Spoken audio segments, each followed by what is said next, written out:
11 from the National Recall. So the question reads as follows. Counsel a 25-year-old house officer who was found to have 4 cysts in each kidney during a routine screening. His father died from a stroke. Serum creatinine levels was 188 milligrams per kilo. So the task is to address his concerns. Okay. Good morning. I'm Dr. Choma. Good morning, Doc. Please, may I know your name? All right, good morning. My name is Peter Mba. Oh, I understand you're doing your housemanship here. What posting are you currently doing? Okay, I'm currently doing internal medicine. Oh, okay. I hope it's going well. Yes, I'm doing my best. All right. Well done. So thank you for coming in to discuss your recent findings. I'd like to know if you want any other person to join this conversation, because I'm going to ask medical students to leave to ensure your privacy. Is there any other person you'd like to join the conversation? No, I'm fine. No. All right. Okay. So I understand that receiving unexpected results can be worrying, especially since you're a doctor. So please, let's go through this together and understand what it means and what steps we can take, all right? So during your routine screening, it was found that you have cysts in your kidneys. Because I know you're a doctor, I want to know what you understand by that and how you see it, just generally what you know. So what did you make out of the results? Okay. When I saw the results, my heart started having palpitation, even though from the little experience I have, when I was in medical school, I was told that some cysts can just be there, it's just there, it's doing nothing. At the same time, I was asking why me, why am I the one to have this cyst? Whether it doesn't cause any harm or not. But I'm really worried. I'm really worried, and my mind is playing a lot of tricks for me. I just hope it's not all these funny things. I know that there's something called um polycystic and all that in the kidneys. I'm just concerned. I just hope it's nothing that might lead to the chronic kidney disease later in life. Yes, later in life. I just hope it's just something that might dissolve on itself. I'm just worried. I'm scared about the whole thing. Since then, I've just been having sleepless nights. I'm so sorry about that. Please, I understand it's completely normal to feel anxious, especially receiving this kind of results. So please, I understand how you feel. I'm really sorry about that. Okay, I appreciate your view on all that, and frankly speaking, you're right. Let's just go through everything. So during your routine screening, we found that you have about 4 cysts in each kidney. I know you're a doctor, so please, I'm going to be using medical terms, but please feel free to stop me at any point in time to clarify whatever you want me to clarify. So these cysts are just like fluid-filled sacs. They can develop in the kidney. Sometimes they can be simple and not cause any harm, or they can be complex, and in which case they may need to be further evaluated. Now, as part of the things we found during your screening, we found that your creatinine levels was elevated, about 188. I'd like to know, are you experiencing any symptoms? Yes, found that it was elevated. Are you experiencing any particular symptoms? Do you feel nauseous? Do you have any noticed any symptoms recently?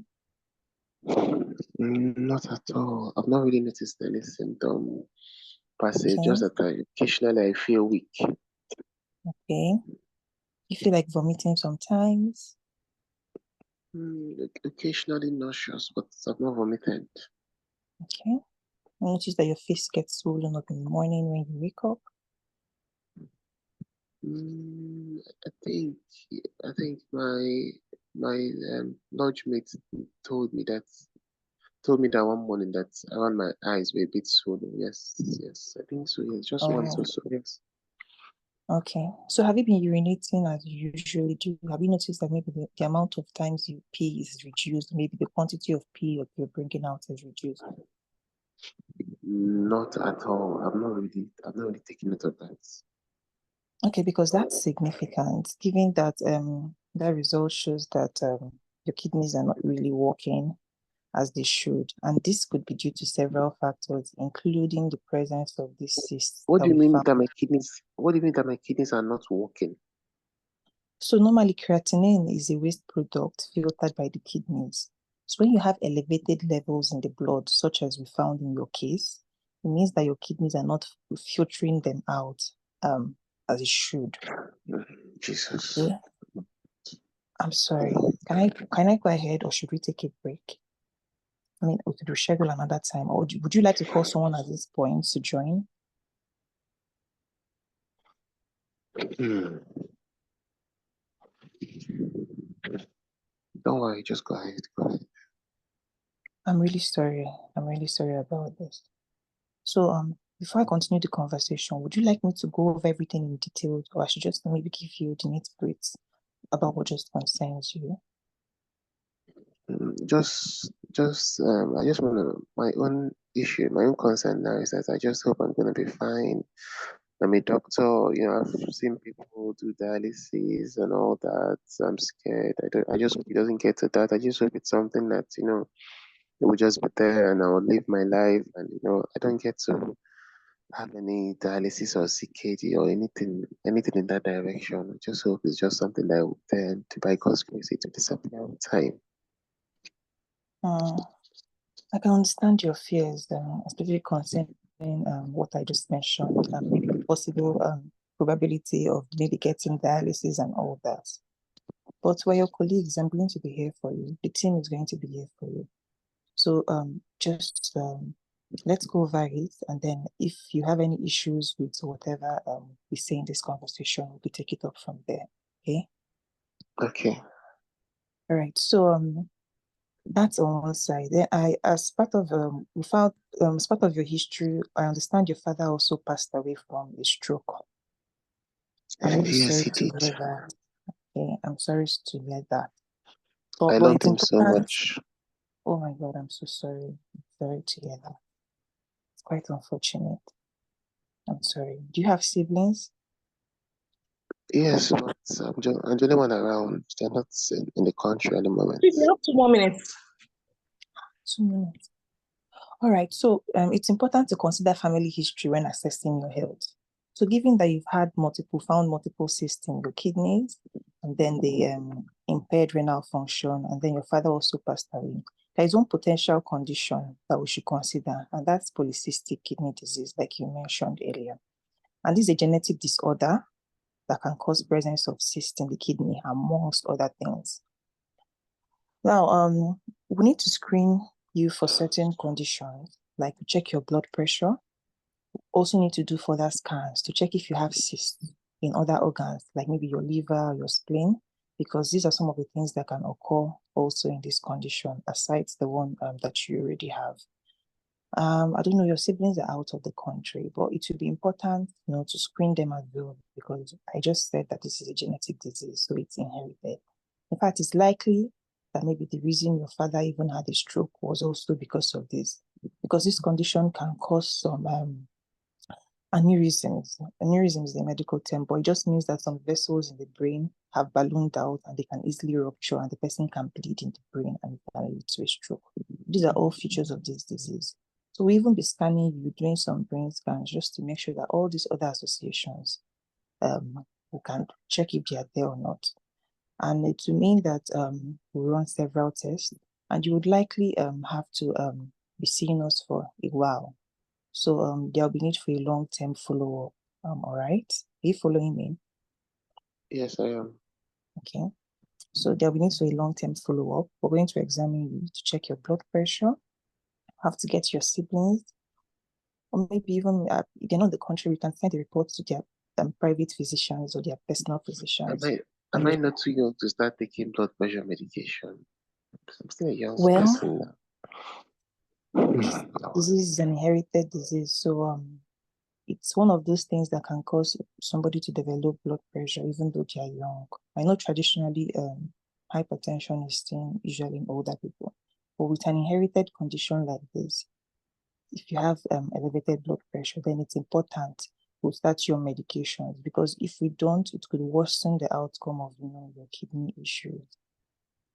I'm really sorry that I have to um say all this to you, but I just want to be open as much as possible so that we can look at all the possibilities. Okay. Your time is up. Okay.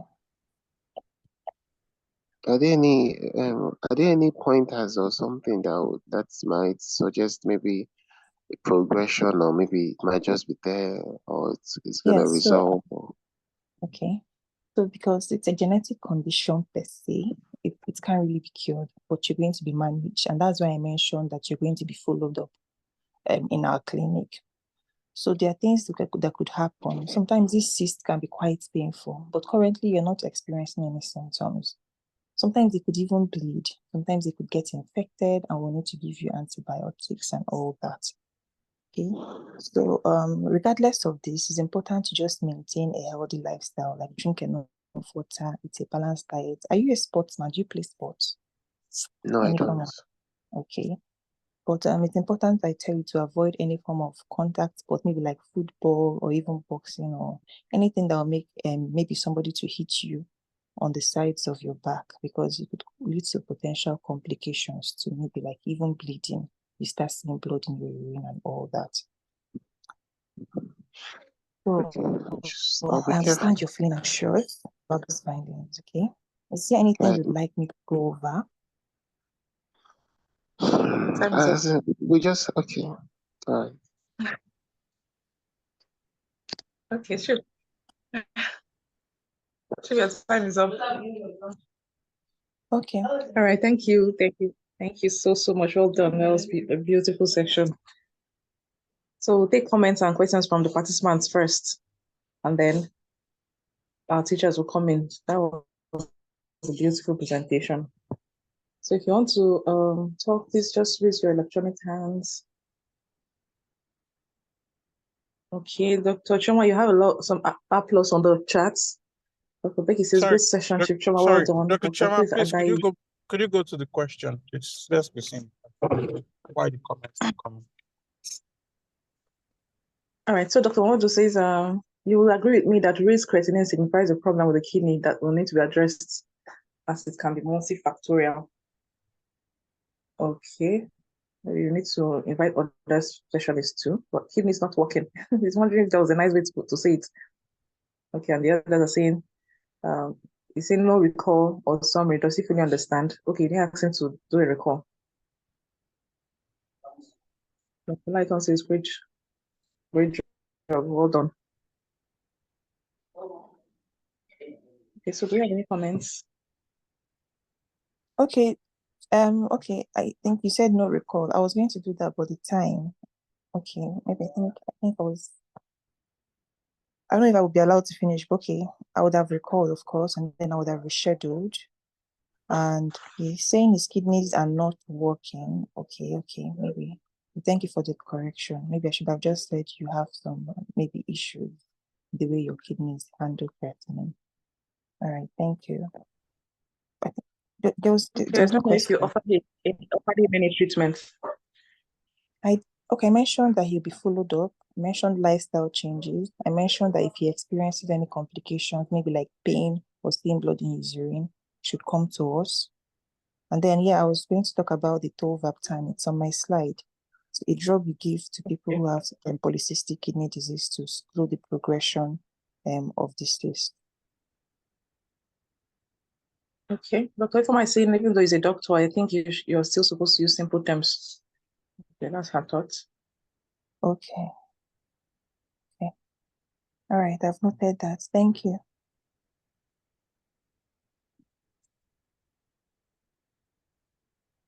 All right, any more comments?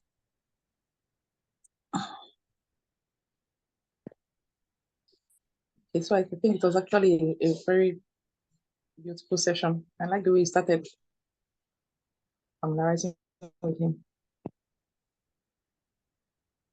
Thank you. Okay, Dr. Laiton is saying, excellent presentation, Dr. Chama. Explanation of the genetic basis of ADPKD is very important in terms of the inheritance pattern.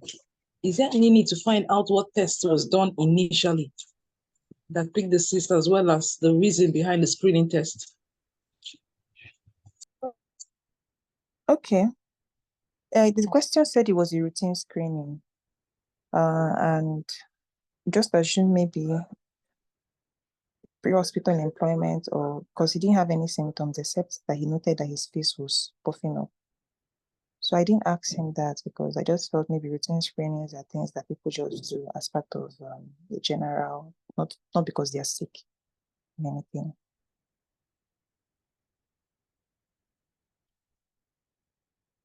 Okay, thank you so much. Okay, so in absence of any other comments or questions from the participants, we'll move on to our teachers.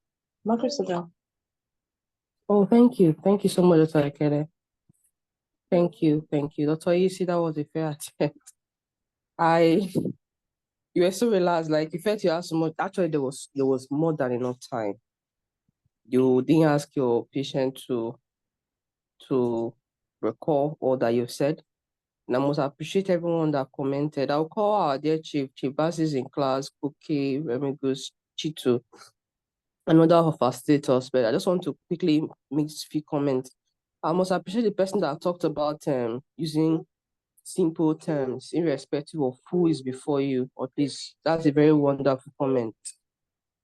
So, that's a wonderful comment. I must appreciate who made that comment. Thank you so much.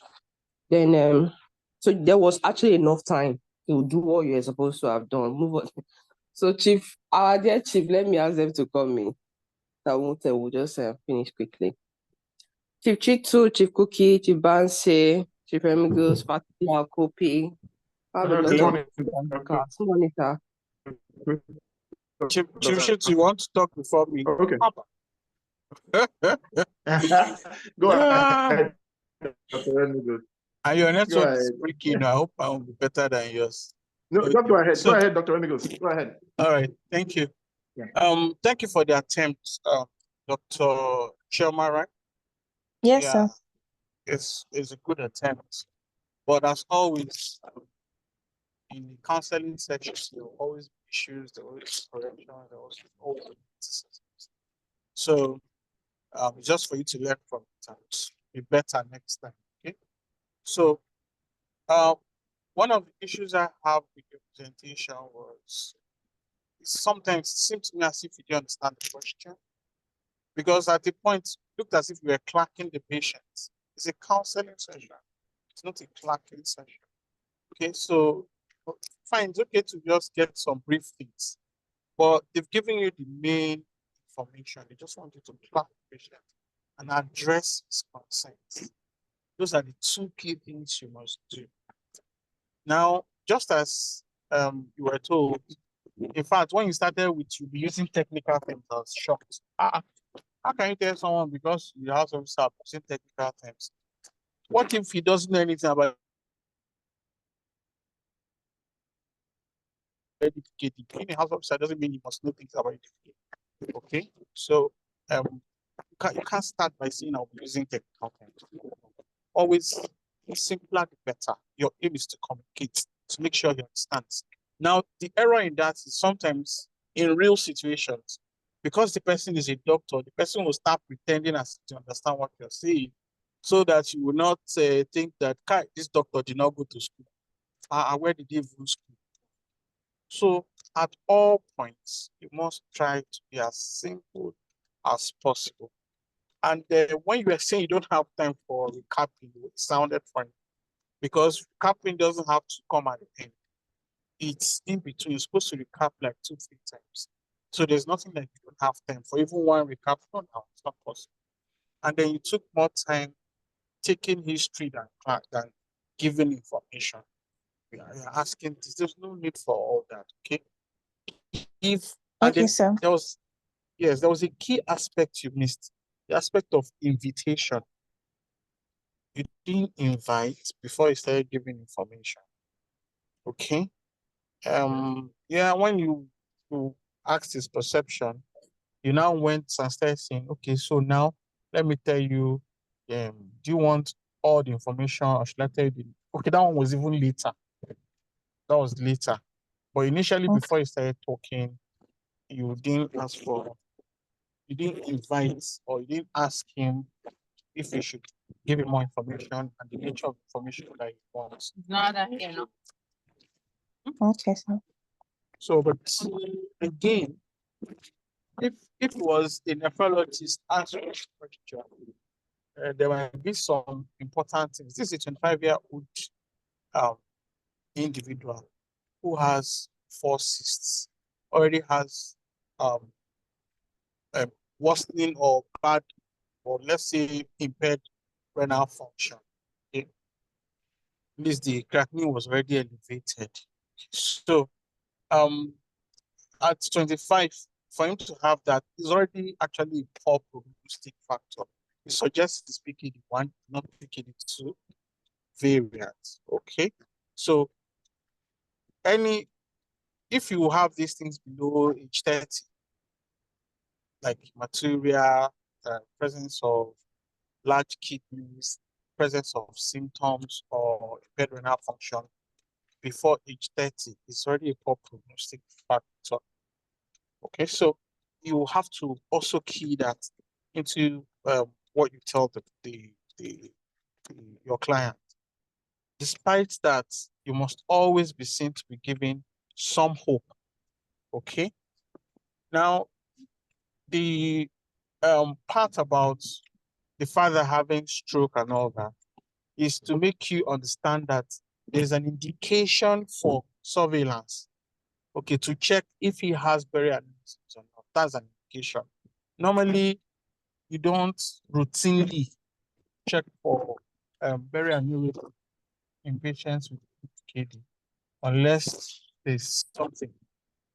That is an important one. Okay, like if the father has died of a stroke. Okay, so that is an indication for checking if he has burial aneurysms or not. So I think that was the importance of that information there.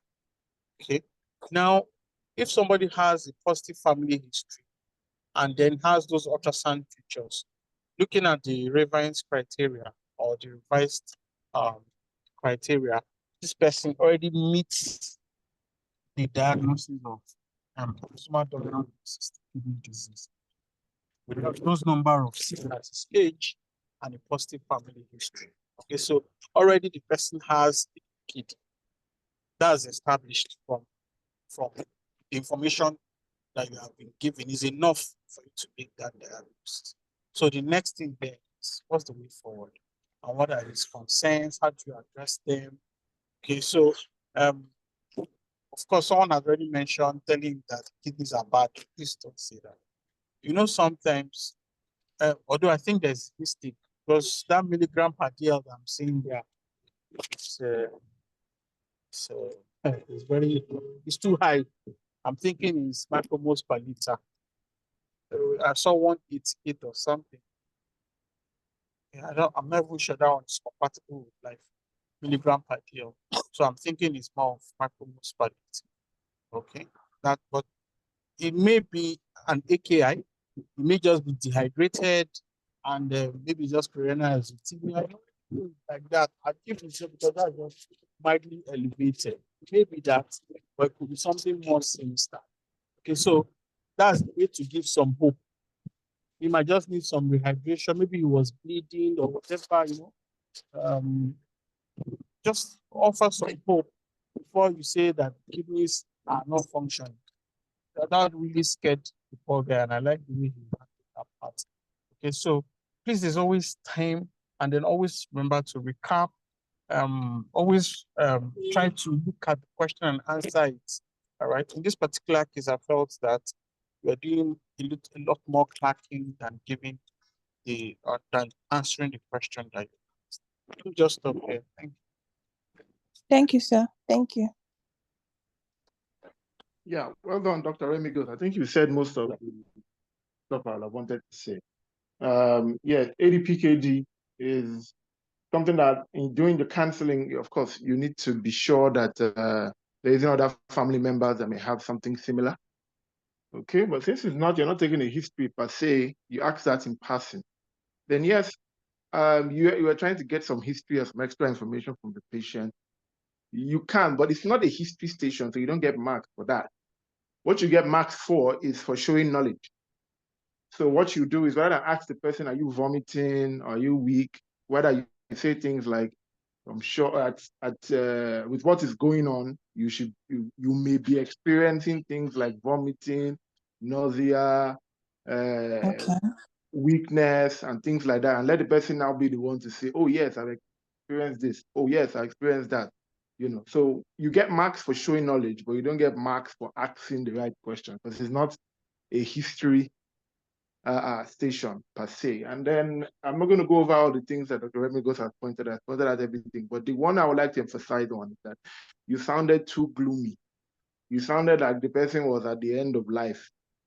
Sounded like you were breaking bad news of you're going to die in 2 weeks' time or something. So, you should have been a little more optimistic about it. Oh yes, don't say the kidneys are not working. Never say that.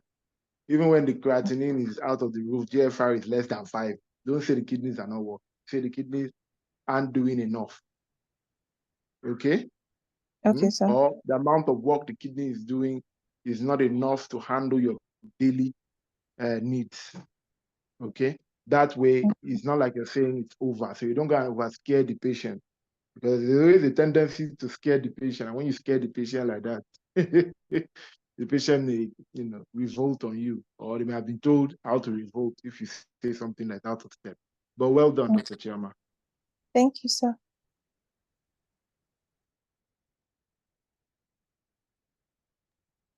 Thank you, sir. Thank you, Chief Remigos Chico. Thank you so much. I don't know if any of our other teachers have any more comments. Dr. Choma, if I remember clearly, there are supposed to be some questions at the end of this session. Is it for this Are there- particular question? Yes. Is this all the questions? Yes. Okay. It's supposed to be on that question. But it's fine. It's fine. So I don't know if any of our teachers have any more comments. Although Choma, I begin to see that it wasn't something that could have taken yesterday with 10 minutes. But you were like, in 10 minutes I'll be done. Like, I was just history station. History station can be quite funny. Usually there's a lot to talk about. I don't know if any of our teachers have any more comments. I love your composure, but don't be. I love your composure. It's nice. You flowed, but you couldn't really finish your task. So what I want to encourage is please continue to practice. Continue to practice and don't expect that some simulators can be nice, some cannot be nice. So don't expect all your simulators, irrespective of your exam, to be really nice. I know of someone that went for one of these international exams, and the person was like, wow, the person is like a robot, practically expressionless. The simulator was practically expressionless. It was nothing. So advise you train, don't expect the patient to give you all the answers. And you sometimes might need to push and push and push. Any concern, I will address your concern. I don't know if you asked that question more than once. If you asked at all.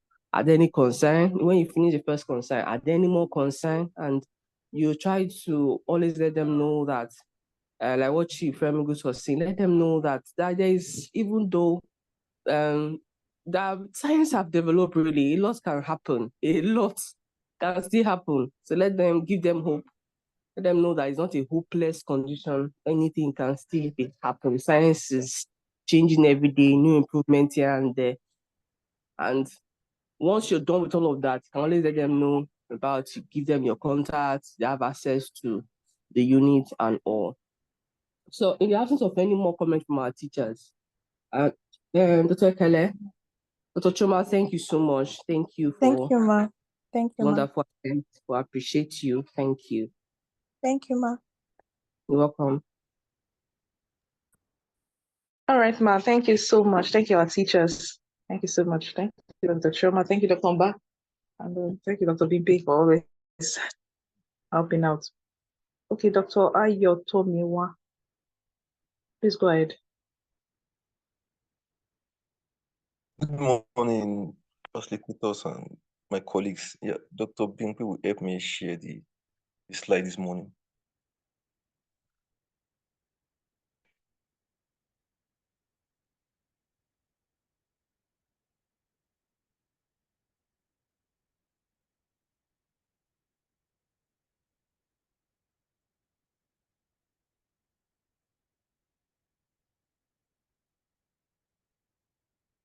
Thank you, Chief. So this is a question, what is question 10? The question says a 19-year-old developed swollen lips and face with associated sudden onset breathlessness after venipuncture by a lab scientist. He claims it was due to the scientist not changing his gloves before blood collection. Pulse rate was 106 beats per minute and blood pressure was 110/60 units of mercury. The first question, what more questions would you like him? Diagnosis, what is responsible, treatment, the first line treatment, mode of administration and the reasons, and other medications used and counseling on, because people wanted to go home after the symptoms resolved.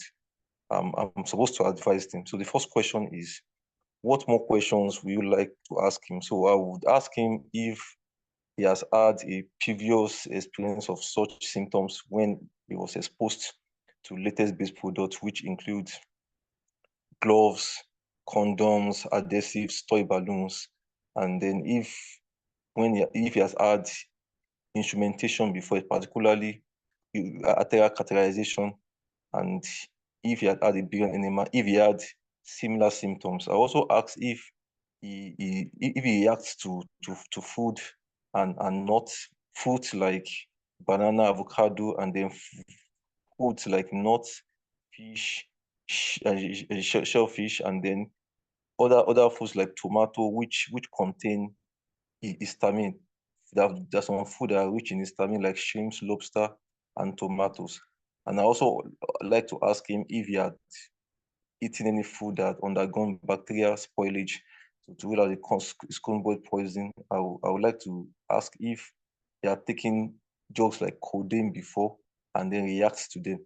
Also, medications and substances he used 24 hours prior to symptom onset. I would like to track back to find out what medication they are taking or any substance he has used 24 hours prior to symptoms, particularly antibiotics like penicillin, NSAIDs like ibuprofen, aspirin, the morphine derivatives, codeine. Next slide, please. Then I would like to know the activities he had gone through in 24 hours prior to onset symptoms, any illness, any fever, if female, is she menstruating? All this can actually make patients susceptible to anaphylaxis or aggravate symptoms. And then I want to ask if he has had a recent bee or WAP sting. Then I would like to know if he's a known asthmatic, if he has some allergic disorders in the past, if he has been diagnosed with mastocytosis in the past, because this could be a differential and it could actually aggravate the symptoms he is having for anaphylaxis.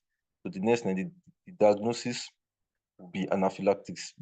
From the question, he had facial swelling, he had lip swelling, he had sudden onset, but there's we suggest that there's an airway edema and inflammation, and then there is tachycardia, and the allergen present is latex. All these symptoms are just suggestive of systemic. The symptoms are systemic, so the diagnosis will be anaphylaxis. So what is responsible?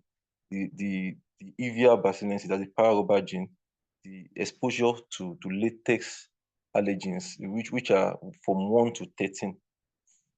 The EVR bacillensis allergens are from 1 to 13, and it could be any of these. Then the fourth question will be, what will be the first line medication that you use? That will be adrenaline or epinephrine, which the dose is 0.01 milligram per kg, maximum dose is 0.5 milligram. It's some books says between 0.3 to 0.6 kg, and it will be given in 1,000 formulation, which means that for every 1 gram, we have 1,000 mils, which equivalent to 1 milligram per mil when it is drawn. So we can give the patient 0.3 to 0.6. That will be an estimated one for one adult. And IM is preferably given over IV because IM is faster and also safer. The cardiovascular risk like arrhythmias, hypotension are less likely with atrial and the location will be in the mid outer thigh, the vatus lateralis muscle. Then next slide, please. Thank you. The other medications can be grouped into antihistamines, steroids, and also bronchodilators like albuterol, salbutamol, H2 antihistamines like cinetidine, ranitidine, famotidine, H1 antihistamines like cetirizine, diphenhydramine, chlorpheniramine, and then steroids like methylprednisolone and hydrocortisone. Then the patient wants to leave 1 hour. After an hour after the symptoms have resolved, patient wants to go. So I would counsel the patient not to go yet, that he needs to wait under medical observation for at least 6 hours, because there could be what we call late phase reactions, and then also there could be what we call biphasic reactions in which patient has symptoms, get resolved, and then the symptoms reoccur within 1 hour and 24 to 48 hours. So I would advise him to stay under medical observation. And then after the period of observation, if the patient has fully recovered, then I will discharge him. The other thing I will ask him, the next slide, please. The other thing I will counsel him is to explain the cause of the symptoms to the patient, and that to tell him that anaphylaxis is actually life-threatening. And then I will work on the discharge plan. Discharge plan should actually be a written, there should be a written emergency plan action in case patient has similar symptoms after another exposure. And then next slide. And then for the patient that came with severe anaphylactic reaction with an unknown cause, patient will benefit from auto-injector, the auto-injector epinephrine needle, and patient will be taught on how to use it. This is basically for patients with severe anaphylactic symptoms and commonly from unknown sources, unknown allergens. This will benefit the patient. But patients with mild reaction and with the known allergy, the treatment will be, after initial resuscitation, will be to avoid the allergen, and an auto-injector will not be necessary for that patient. Another thing we can do is to write out a short information in simple words, in simple terms, in which patient will understand. We might not use the word anaphylaxis there. We just put the word, if we know if the source is known, you put the source, and you can say not induce medical condition, just to make this patient understand, and anybody that sees it will understand that this is what it means.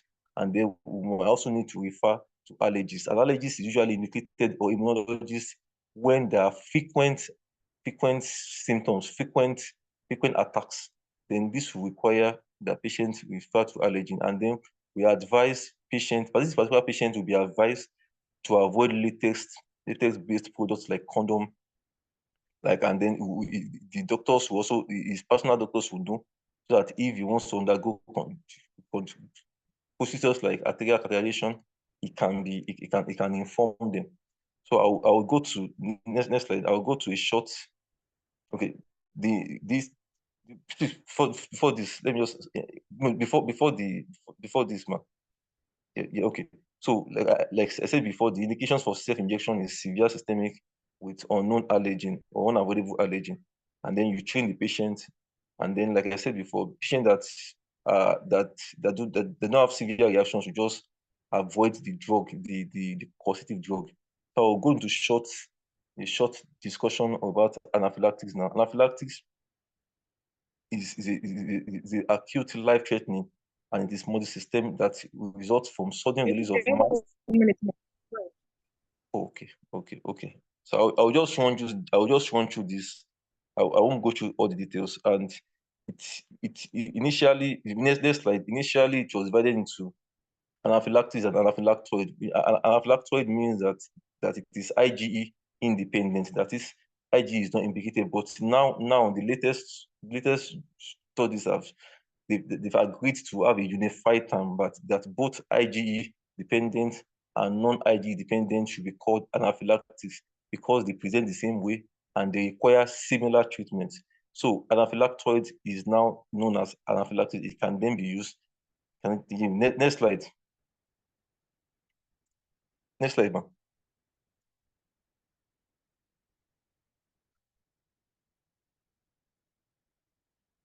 Next slide, man.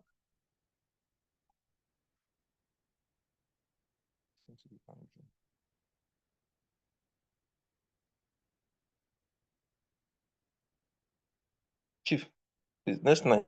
Next slide. Seems to be hanging. Okay. Let me just continue. Maybe her network is hanging. Okay, let me just continue to talk about it.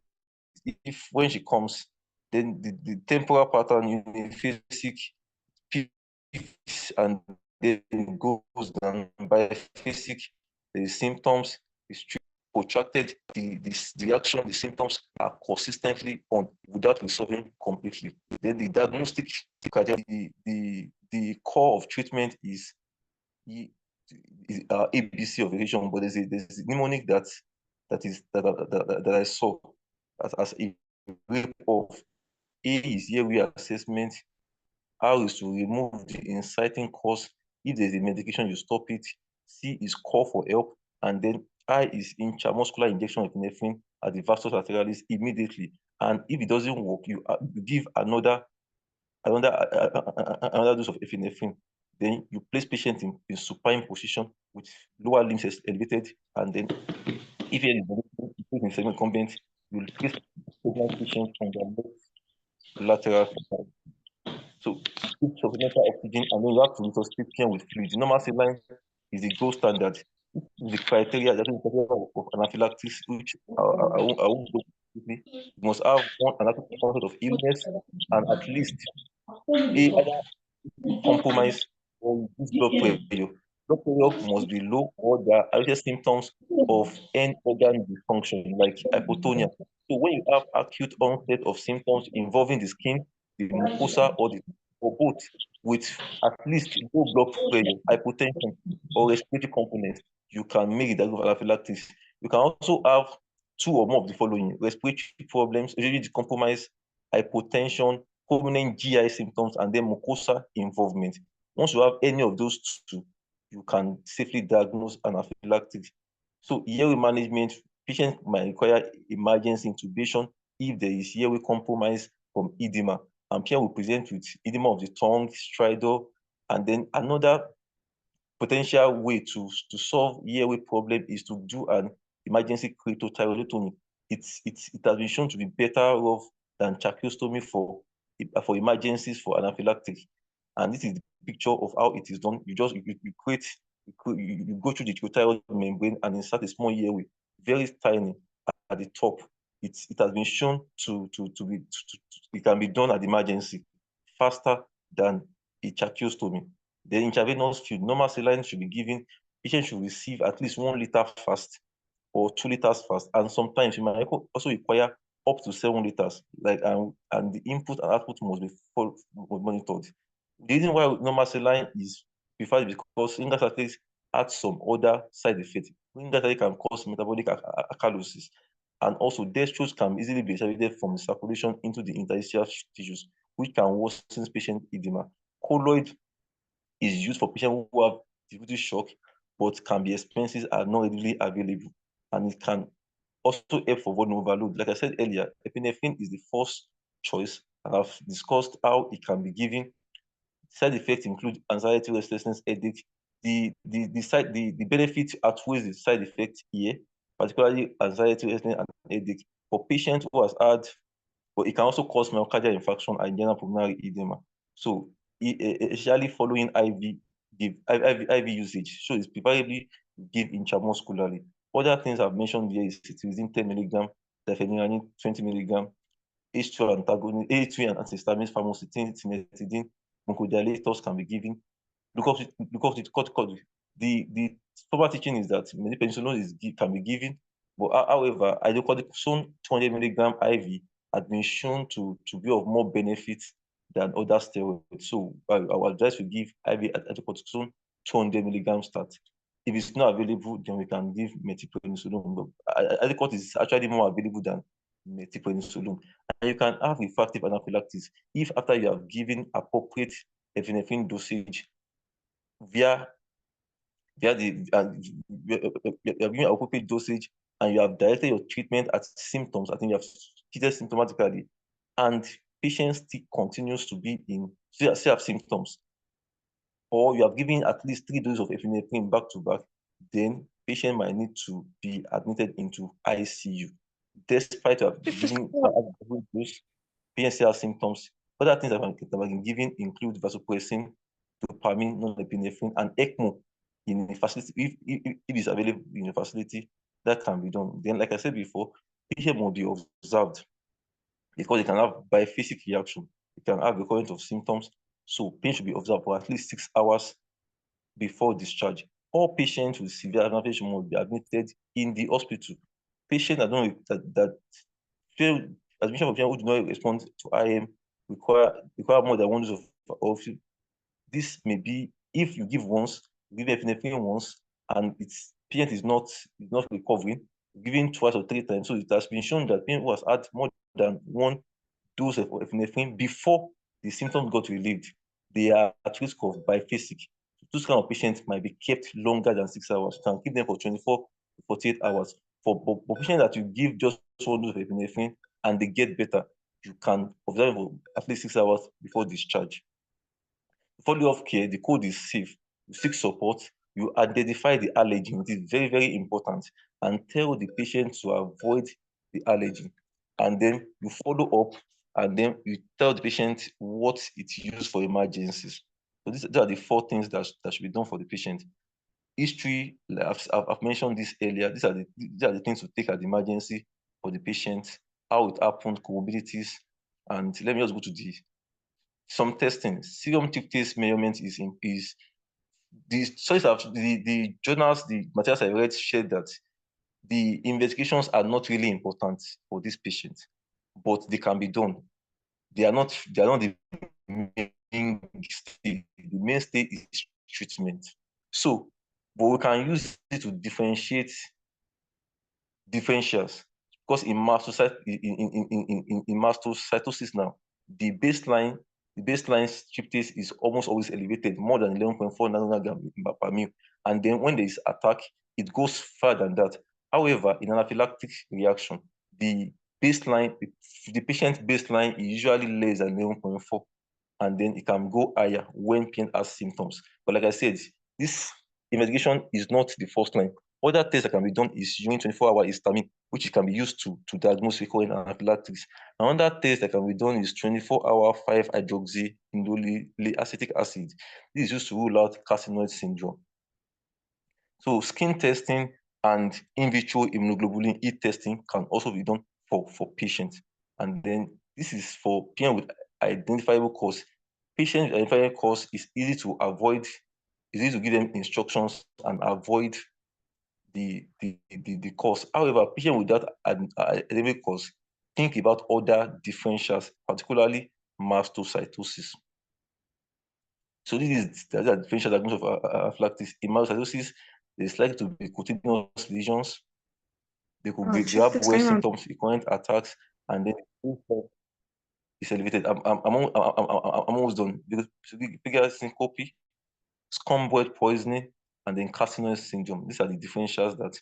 But in scomboid poisoning, you have to ask the history of eating spoiled food from bacteria. So thank you for listening. Oh, thank you so much, Dr. Ayatomi, for that very detailed presentation. Thank you so much. So we'll take comments and questions from the participants, and then thereafter our teachers will come in. Okay, let me just quickly take some comments on the chat, then Dr. Mamodu will go ahead with this addition. Okay, so a lot of applause to you. Thank you for the detailed presentation. Dr. Ifeoma is saying angioedema can present with laryngeal edema leading to airway compromise. Hypotension is a major criterion for the diagnosis of anaphylaxis. Okay, I was also wondering whether this is angioedema or anaphylaxis. I think you need to observe the patient for at most 24 hours before discharge, because in the same episode, they may have a second and more severe adverse reaction. Okay, thank you so much. And the rest are thanks to you for the beautiful presentation. All right. Do you want to react to that? Yes, ma'am. Yes, like I said before, it's at least 6 hours. So it can be more than that. For patients who are at risk of having biphasic reaction, biphasic that they have symptoms, it resolves and then come back, those patients will have had more than one injection of epinephrine to combat the symptoms when they come. For such patients, you can keep them for 24 to 48 hours. Or patients with severe anaphylactic reaction the first time, some patients will come with localized anaphylactic reaction. Those ones need not stay in the hospital for long, but no patient must leave before 6 hours. So it depends on how the patient sets in, because urticaria can be a form of anaphylactic, which is localized to one particular, it could be localized to one part of the body and not generally affecting the whole. So that kind of patient, you might not need to keep them for too long, but no patient should leave before 6 hours. Some patient can stay as long as 48, 72 hours, depending on how they present and if the cause of the illness, if the cause of the attack is known. If it's not known, patient should be kept on the in observation for longer periods. Thank you, ma, and thank you for the contribution. All right, thank you so much. Okay, Dr. Mamodu, please go ahead. Thank you so much, presenter. Thank you so much. Also, good morning, our facilitators and colleagues. I just wanted to point out some of the facts where you talked about the union of the anaphylaxis. Okay, in 2003, sorry, the World Allergy Organization actually combined those two. Initially, we'll say anaphylaxis and anaphylactoid. They now put it to immunologic anaphylaxis and non-immunologic. So it's not just anaphylaxis. You have the immunologic component, which is the IgE, typical one we know, and non-immunologic. Then I've read in some texts and so many of the books that says that in the acute management of anaphylaxis, antihistamines are not required. I don't know if you agree to this or if you want to say anything about it. Then also, the use of corticosteroids too is actually not advisable, except maybe there is a background coexisting condition that will benefit from corticosteroids like asthma. I also want to know your take about it. Thank you. Thank you, sir, for the contribution. Thank you so much. Yeah, for corticosteroids, what I saw was that there's few literature to support the use of corticosteroids actually, but the ones I saw said we should give corticosteroids to reduce the length of anaphylaxis. That corticosteroids have been shown to be beneficial in reducing the length of anaphylaxis and also indicated for biphasic response of anaphylaxis. So that is what I saw. And then some other studies say that because of the airway edema, generalized edema, that corticosteroids would help in reducing those inflammation.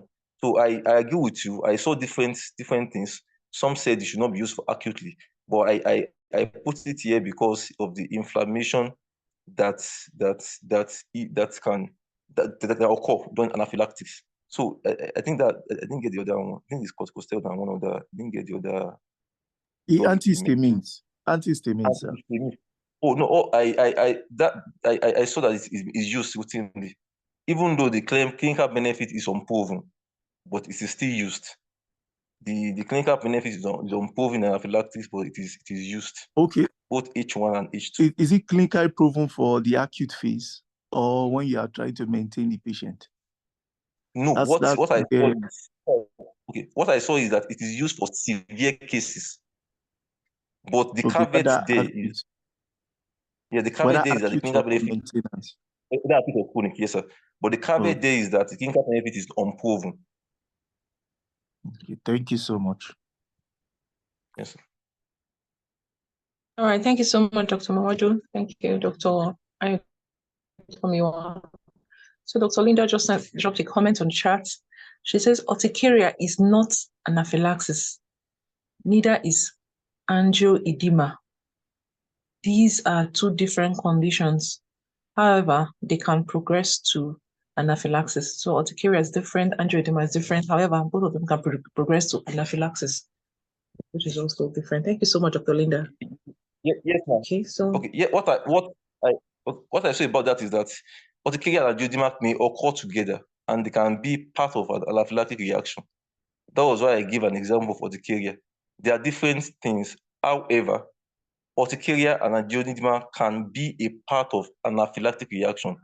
Patient has anaphylaxis. That patient with anaphylaxis can have urticaria and angioedema at the same time with as a form of response to that allergen he had as anaphylactic. So they can occur in anaphylactic reaction.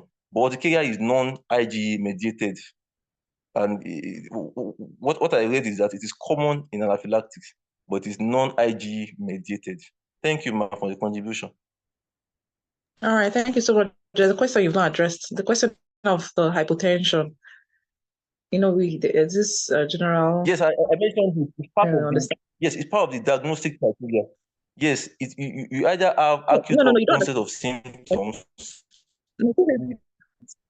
The question is, you know, most times when a patient has anaphylaxis, we expect that the hypotension should be there. But this particular patient that you're managing did not have hypotension. So is it still anaphylaxis or is it just angioedema? I think that's the question.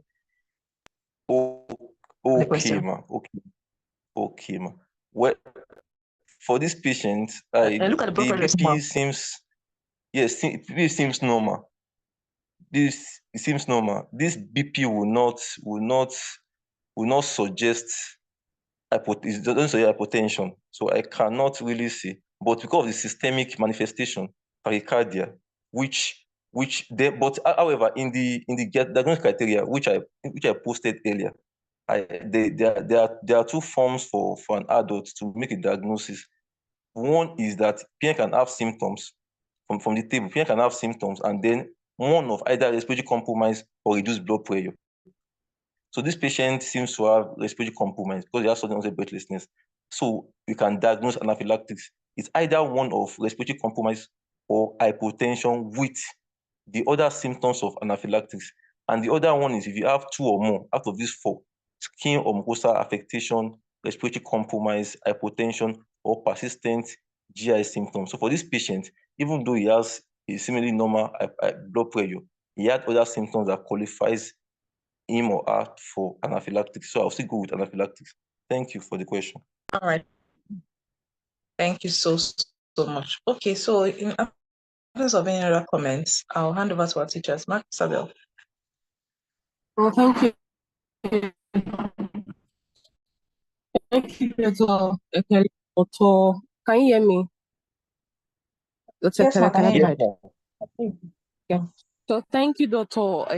Thank you, Dr. Ayutomiwa. That was wonderful.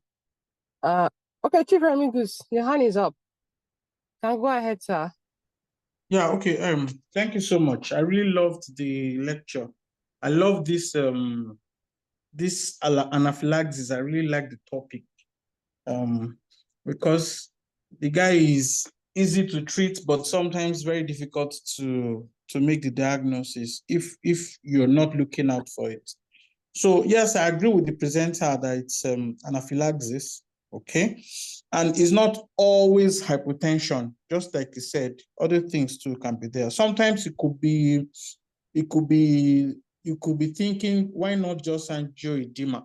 But it's actually better to treat as anaphylaxis than to keep on thinking it's just angioedema, all right? Because the faster you treat, the better.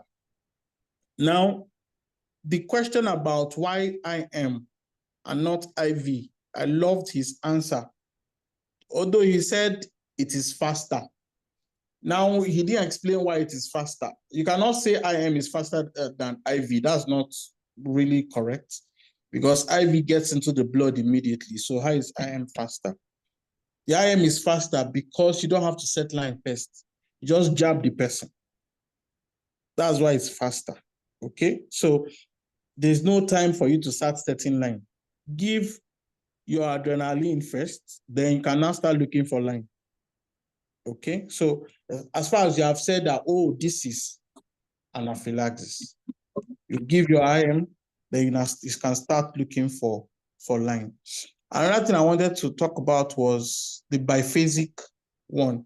It's important to know that the golden hour is the first hour. In fact, most mortality, most morbidity, everything happens in the first hour. Okay. So, however, some can present biphasically. What I used to know is 8 to 11 hours, but I don't know, the presenter seems to have a different time frame for the biphasic presentation. But what I used to know is 8 to 11 hours. Okay. So maybe he can comment on that, on that part of it. Then the other medications, I understand the controversies and all. Yes, the treatment is IM adrenaline, but in certain situations, there might be need to add steroids or even antihistamines as adjunctive therapy. There's nothing wrong with that, okay? We understand that there may be controversies of people are saying, oh, there's not really any need to start, but most respiratory physicians will tell you that if the need arises, please give. And the indication for IV is usually when there is a requirement for multiple doses of IM. You want to give IV. And the IV is not the 1 in 1,000, it's 1 in 10,000 preparation that you use for IV. Okay, so I think those are just the things I wanted to point out. Thank you so much for the presentation. Thank you, sir. Thank you so much. Don't know if Thank any you, of our sir. teachers have any more comments. It's Yes, past ma. 8 already. Yeah. Go ahead, Hello? please. Go Yes, ma, ahead, I have please. a comment. Yeah, regarding the treatment. He said antihistamine. So the antihistamine, you need to give the both the H1 receptor blocker as well as the H2 receptor blocker. H1 receptor blockers include the fexofenadine, loratadine, and all that. And the H2 receptor blockers include the cimetidine, ranitidine. Yeah. So this is my addition. Thank you.